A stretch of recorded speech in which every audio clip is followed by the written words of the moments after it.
আসসালামু আলাইকুম দেশবাসী। আজকে আপনাদের সামনে খুব গুরুত্বপূর্ণ এবং মর্মাহত একটি বিষয় নিয়ে কথা বলতে আসছি। আমি কথা বলতে পারতেছি না, অসুস্থ। তারপরেও যদি কিছু না বলি তাহলে আপনারা হয়তো আমাকে সন্দেহ করতে পারেন। তাই আমি আমার কিছু কথা আপনাদের সাথে শেয়ার করার প্রয়োজন মনে করলাম। তো বিষয়টা হচ্ছে যে আপনারা দেখতে পাচ্ছেন যে সামাজিক যোগাযোগ মাধ্যমে আমাকে নিয়ে একটা বিষয় ভাইরাল হয়েছে, বিভিন্ন পত্র-পত্রিকায় সেগুলো হয়তো প্রচার হচ্ছে।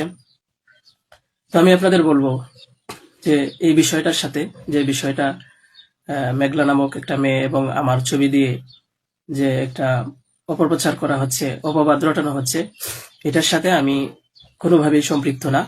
আমি এটার বিষয়ে কিছুই জানি না।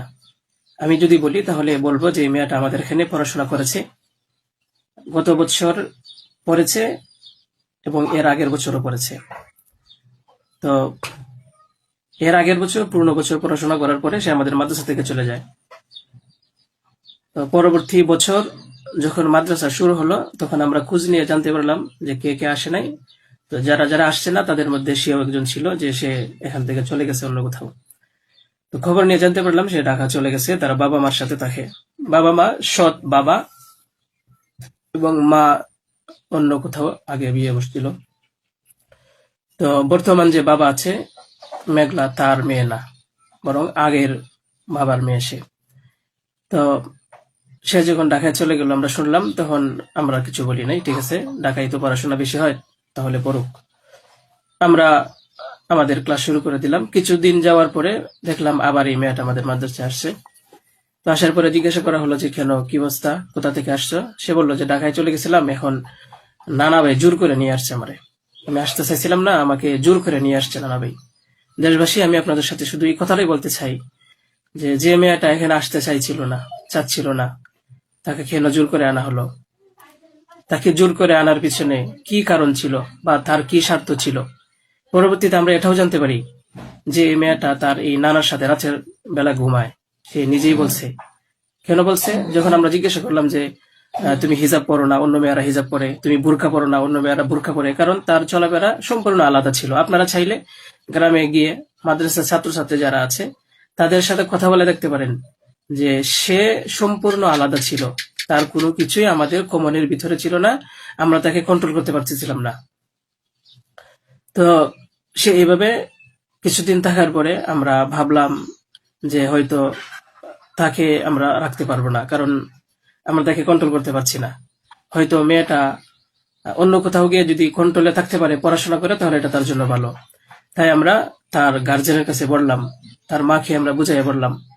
আমাদের উদ্দেশ্য এটাই ছিল যে তার মা যেন তাকে বুঝিয়ে বলে যায় যে হুজুরের কথা মেনে চলবা, মাদ্রাসার নিয়ম কানুন মেনে চলবা, এই কথাগুলো উনি বুঝিয়ে যাবেন। কিন্তু উনি কি করছেন যে ওনার মেয়েকে উনি বলছে যে না, আমি এখানে রাখবো না, নিয়ে চলে যাব। তো আমাদের এখান থেকে প্রায় 5-6 মাস আগে আমাদের মাদ্রাসা থেকে নিয়ে চলে গেছে। হয়তো পরবর্তীতে খবর নিয়ে জানতে পারলাম সিলেটে যেখানে উনি থাকে সেখানে নিয়ে গেছে। তো নিয়ে যাওয়ার পরে আহ এখন কিছুদিন আগে আবার আসছে, এসে বলতেছে যে এই দুর্ঘটনা, যে খুব বড় সমস্যা। যে কথাটা শোনার পরে আমার মতো একজন সাধারণ মানুষ, আমি আর সহ্য করতে পারছি না, আমি আর নিজেকে ঠিক রাখতে পারি নাই।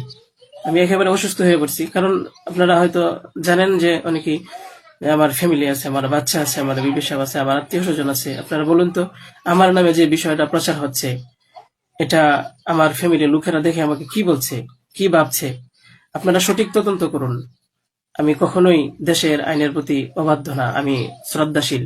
দেশের আইন আছে, সে আইন সঠিক অপরাধী যে তাকে খুঁজে বের করবে। আপনারা অপরাধী খুঁজে বের করার আগেই যদি আমাকে অপরাধী বানিয়ে ফেলেন, তাহলে তো আসল অপরাধী পার পেয়ে যাবে, আসল অপরাধী তো ছাড়া পেয়ে যাবে। আপনাদের কাছে আমি অনুরোধ করে বলি, আপনারা আহ, আসল অপরাধীকে খুঁজে বের করুন। টেস্ট করা হোক যে আসলেই এ বাচ্চা বাবাকে। আপনারা আমাকে টেক দিচ্ছেন, বিভিন্ন পত্রপত্রিকায়, টেলিভিশনে বলা হচ্ছে। আমি আপনাদের কাছে শুধু এই কথাগুলোই বলবো যে আল্লাহ তাআলার বিচারের উপরে যদি শ্রদ্ধাশীল থাকেন, এই বিশ্বাস করেন, তাহলে আমাকে নিয়ে আর এরকম কাজ করবেন না। আপনারা সঠিক তদন্ত করে সঠিক অপরাধীকে খুঁজে বের করুন। আমি আপনাদের সামনে আর কথা বলতে পারতেছি না। আপনারা সবাই ভালো থাকবেন, ইনশাল্লাহ পরবর্তীতে আরো কথা হবে ইনশাল্লাহ। আসসালামু আলাইকুম রহমতুল্লাহ।